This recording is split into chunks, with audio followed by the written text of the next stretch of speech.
pushing until then. And just even think about school the next day, people was calling like, oh, you at work? Like, why wouldn't I be at work? Like, come on. Like, I know that's my girl, but I know I had some 8th graders I had to speak to at 9:30. Facebook was on a Zoom call with my kids in my school at 9.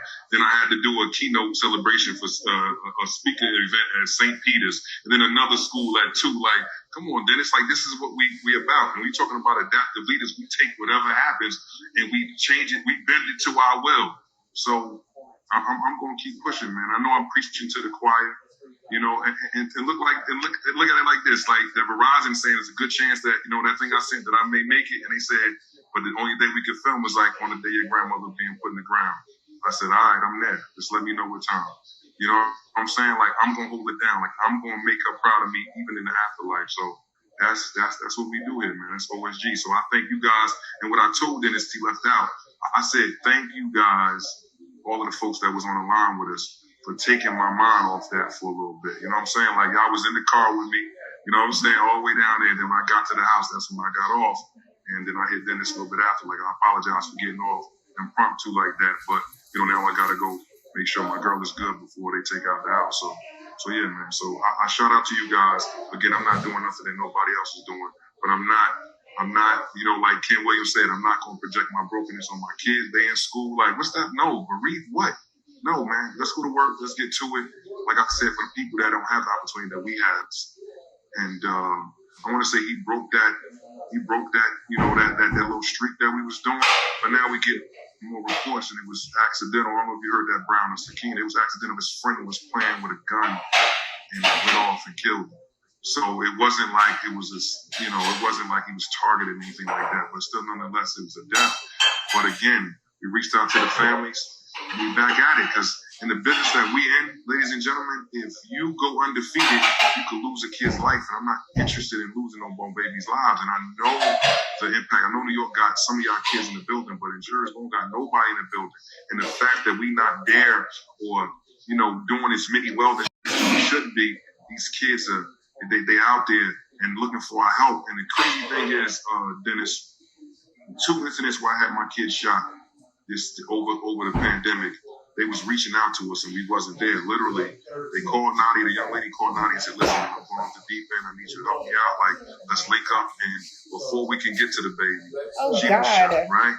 And then this gentleman, we called his mom to check on him because he wasn't logging in like supposed. She said, Cook, I'm an essential worker and I can't be around some of the cases, but I don't want him to get sick. So I'm trying to, you know, give him some time with my other family members. And look what happened. She out there fighting for, you know, the world. I want to see Trump. It's a lot, man. So again, get back to your point, being adaptable. But I don't like that little thing they just did in Philadelphia. Take it in, and we gotta project it onto the world. Otherwise, we gonna keep feeling the same feeling again. So hats off to you guys. OSG, thank you guys. And like I said, I'm gonna keep putting on for my grandma until I see her again. So, but thank you. You're a warrior, bro. You're a warrior. When Dennis had told me that, you know, you were on the Zoom and didn't say nothing, but, you know, the understanding of when you need that kind of love and support and just accepting that in that moment, you're a gangster, you know, and that's what gangster is. And even in that moment, you still talking about helping other people, and that's really what gangster is. And I really believe that the world needs to see the true meaning of gangster. And you epitomize that, you know, beyond what I look at you and I be like, damn, you act like you from Harlem. You know what I'm saying? Because you got that competitive, I want to win, and you know how to match your colors very well. You know what I mean? And also, I'm going to say it again on the Dennis side, you like to win. You really like to win. Like, you know, you don't want to be in the game. You like to win. You don't accept anything else but winning. And also, you don't mind trying. Like, the win is the fact that you even swing. You know what I mean? But you continue to swing fearlessly when no one else does. And even when you're in pain, you swing it.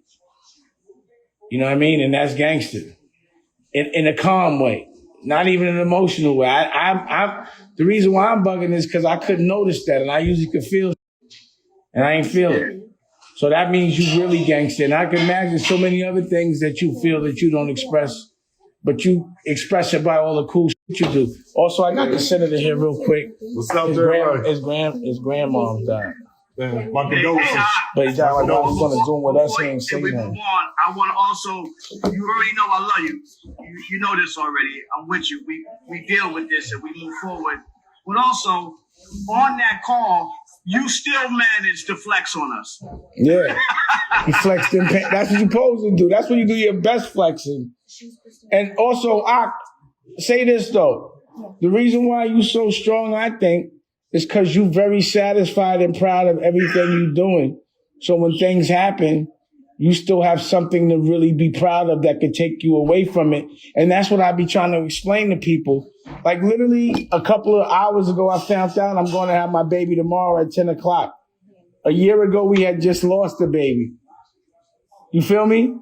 But through the pain, I flexed. I bought cars. We went to Hawaii, fronted, and it kept me going. Sitting in a dark room, it doesn't do anything but keep you in a dark room. But when you are sad, you have things that make you happy that you can focus on. And it really made me feel strong that we're part of what you focus on that makes you really happy. We genuinely, and what makes you happy is a bunch of black people helping each other. You know what I mean? You from Harlem. Don't act like, I'm going to find out you was born in Harlem. And it's going to be funny. You from New York. You said, where you from? I remember. Damon's barrel bashing too, my I got it. But I remember, so when I went, how I got into the education game, just real quick, y'all, and I'm going to tell you why, like, I do this and why, like Dave said, it was a sort of, like, fulfillment, right? So when I went to college, you know, I was playing ball and all that, but I wasn't doing well. I had one foot in, one foot out. My auntie, she was like, man, I know you want to be a teacher. I'm going to stick around until you graduate. And I'm going to walk you through that doors and show you the ropes, right? I was playing with it, being complacent and not doing what I do. My auntie died when I was in summer school, my last year in college, right? So the lady that wanted it more from me than anybody, I let her down. She didn't get to see that, right? When I come back, I start working in North Public Schools. Brown, no, he on here. I finally got my master's, and I sit on it. My Umi was another aunt of mine, right? She was like, man, I'm hearing you this great teacher and all that. You should be a principal. I'm like, nah, I'm good. I got my 25 in my classroom. I'm good. They're not messing with me no more. I sit back and just do that. She kept sending me emails and all that. My Umi ended up she ended up retiring from the Board of Education. And about a month later, she was diagnosed with stage 4 lung cancer, and she died another month later. I let 2 women down that wanted this whole thing that you guys are witnessing more than anybody else in my world, and they never got to see this dream fulfilled. So I go hard now for the memory of them, letting them know that I'll never be the weakest link to nobody in my family, nor the kids that I represent. But in another way, that other lady, my mama, my grandma, my other aunt, and everyone, my sons, like they're never going to see that weak, complacent person ever again. So I'm going to put on again, like I said, until I see all my ladies again. And that's why I do it. So that's why, Dave, you said, fulfill. Like, I know my grandma got to see me with Oprah holding my hand. Like, you know what I'm saying? I know they did. So that's why I'm going to keep pushing. Like I said. They help make it happen, bro. Like when people that I love die or transition, like my mom's and Aaliyah, I could feel their energy protecting me and making things happen. You know what I'm saying? You know, they angels. They just become people that watch you. That's how I always look at it. But you're right. Like, my mom died when I was 16, but I've never regretted her not being here because I know she also made it happen. You know what I mean? It's almost crazy because, you know, my mom was the type of woman that used to take care of all my problems. And I don't think I'd have realized my greatness had she been alive. But what she taught me while she was here is how not to accept the L and always take a W. And her death made me make sure that I ensured that. And I know that when certain things happened, that it was her that protected me and put me in that position to capitalize off an opportunity. It was her that made me aware of what an opportunity was. You know what I mean? Like you the type of cat see an opportunity. Like some people, you give them a lotto ticket and they be like, yo, you got to cash it for me. But people like us get a lotto ticket and be like, not only am I going to cash it, I'm going to make more lotto tickets for more people. You know? And that's gangster. So, you know, I feel like we brothers because we're like-minded. You know? Same soul cluster. We evolving at the same pace. You feel me? Yo, Dave, Dave, don't go nowhere, Dave. I want to bring your attention to something else, but again, I wanted to make sure that we show love to our brother Art, and just know again, you know, that your grandmother got to see all of the amazing things she saw, and then you know, we know you got a book coming out, you know, we know you got her on the dedication page and stuff like that. So salute to you and your grandmother and your family, man. And just real quick, Dennis, let me just say one thing. He also is in a competition with me. And I'm not in competition with you. Have to deserve. You got to really be about that life for me to even acknowledge you.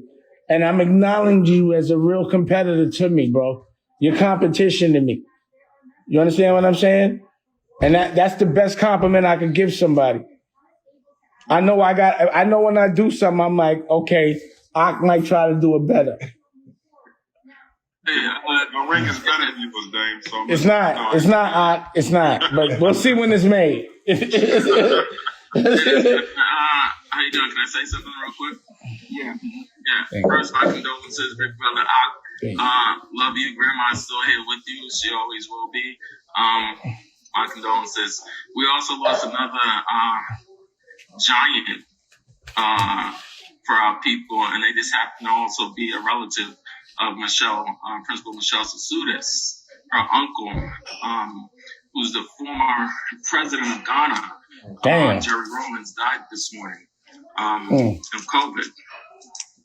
So I think it's very important that we recognize him, because those of you who don't know Africa, Ghana is at the forefront of everything in Africa. It's one of the most successful and safest countries in Africa, one of the only countries in Africa to enjoy democratic elections. Election after election after election.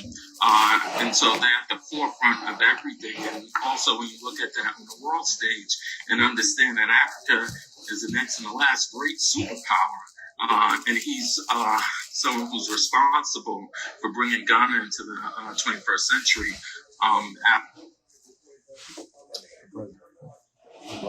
If you want another amazing video with the one and only Dame Dash, check it out right there next to me. I think you'll enjoy it. Continue to believe, and I'll see you there.